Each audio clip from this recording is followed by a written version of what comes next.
Seja bem-vindo a mais o estudo 1189. Hoje estaremos dando início ao primeiro capítulo de Gálatas.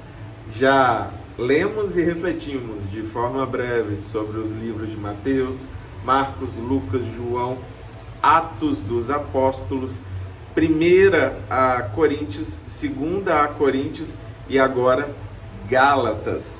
E Paulo fala à igreja de Gálatas através dessas cartas e nós vamos entrar nesse diálogo e entender um pouco das instruções, exortações e daquilo que Paulo nutria pela igreja de Gálatas, assim como lemos a respeito da igreja de Corinto. Vamos orar. Pai, nós te agradecemos por dar início a mais um capítulo, início a mais um livro da Tua Palavra, diante de centenas de versículos que já foram lidos e de alguma forma nós refletimos, nós pedimos ao Senhor que solidifique em nosso coração a Tua instrução. Não queremos apenas ler, apenas ouvir, mas queremos colocar em prática no nosso dia a dia. Se manifesta compartilhando aquilo que está no teu coração para cada um de nós. Fala conosco em mais essa oportunidade, em nome de Jesus. Amém. Vamos lá falar sobre o tópico Não há outro evangelho e Paulo chamado por Deus. Mas antes tem as saudações, a introdução. Vamos lá. Paulo, apóstolo enviado não da parte de homens, nem por meio de pessoa alguma, mas por Jesus Cristo e por Deus Pai, que o ressuscitou dos mortos, e todos os irmãos que estão comigo, as igrejas da Galácia. Eu falei as igrejas de Gálatas, mas Gálatas fala com a igreja da Galácia.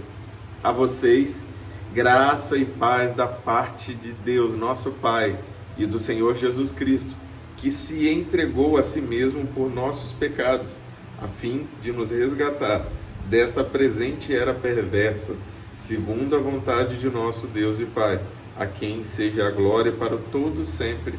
Amém. Então, olha essa introdução. Essa era, presente era perversa. Desde aquele tempo, a perversidade já se fazia presente no mundo e nós ainda continuamos lutando contra a perversidade, o mal que tenta se aproveitar de várias formas do nosso coração e da nossa mente. Admiro-me de que vocês estejam abandonando tão rapidamente aquele que os chamou pela graça de Cristo, para seguirem outro evangelho, que na realidade não é o evangelho. O que ocorre é que algumas pessoas os estão perturbando, querendo perverter o evangelho de Cristo. Mas ainda que nós ou um anjo dos céus pregue um evangelho diferente daquele que lhes pregamos, que seja amaldiçoado. Como já dissemos, agora repito, se alguém lhes anuncia um evangelho diferente daquele que já receberam, que seja amaldiçoado. Acaso busco eu agora a aprovação dos homens ou a de Deus? Ou estou tentando agradar a homens?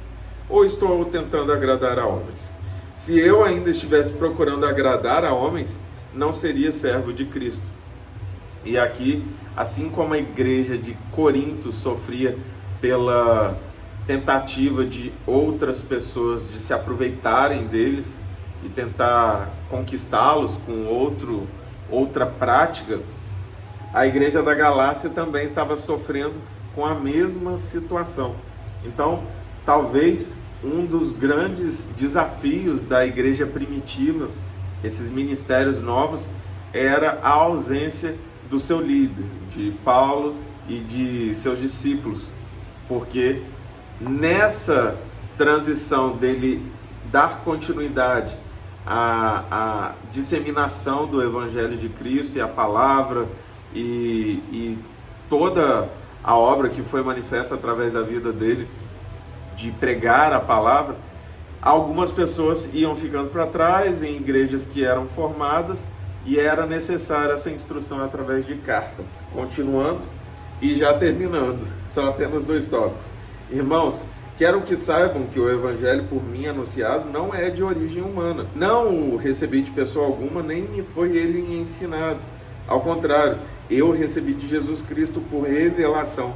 Vocês ouviram qual foi o meu procedimento no judaísmo, como perseguia com violência a igreja de Deus, procurando destruí-la. No judaísmo, eu superava a maioria dos judeus da minha idade e era extremamente zeloso das tradições dos meus antepassados. Mas Deus me separou desde o ventre materno e me chamou por sua graça, quando lhe agradou revelar o seu Filho em mim, para que eu o anunciasse entre os gentios. Não consultei pessoa alguma, tampouco subi a Jerusalém para ver o que já eram apóstolos antes de mim, mas de imediato parti para a Arábia e voltei outra vez a Damasco. Depois de 3 anos, subi a Jerusalém para conhecer Pedro pessoalmente. Estive com ele 15 dias. Não vi nenhum dos outros apóstolos, a não ser Tiago, irmão do Senhor. Quanto ao que lhes escrevo, afirmo diante de Deus que não minto. A seguir, fui para as regiões da Síria e da Cilícia. Eu não era pessoalmente conhecido pelas igrejas da Judéia que estão em Cristo. Apenas ouviam dizer: aquele que antes nos perseguia, agora está anunciando a fé que outrora procurava destruir.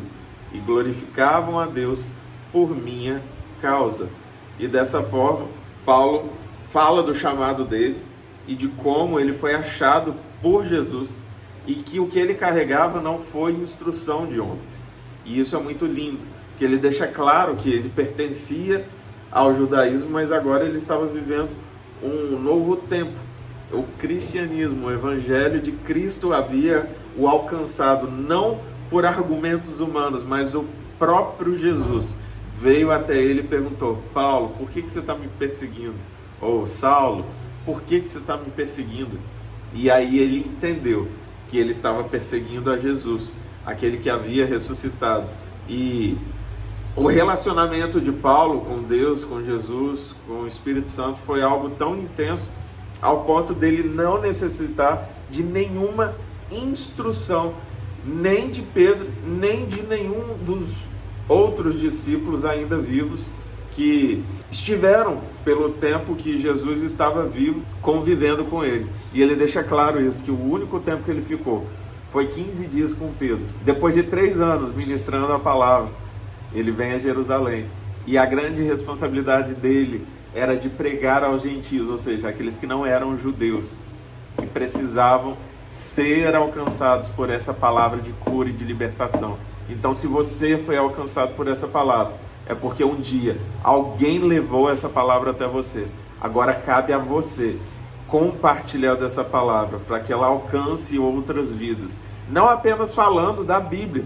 Talvez uma das últimas coisas que você vai fazer é falar da Bíblia, mas que a sua forma de agir, a sua forma de falar, a sua forma de vestir, a sua forma de cuidar, a sua forma de relacionamento com a sua família, seus amigos de trabalho ou na faculdade ou na escola, seja onde for, o ambiente onde você estiver, tem que ser impregnado pela presença de Deus, porque você está ali, que você carregue essa presença por onde você for, e quando as pessoas olharem para você, elas perguntem: você é cristão? Que elas possam querer aquilo que você está vivendo.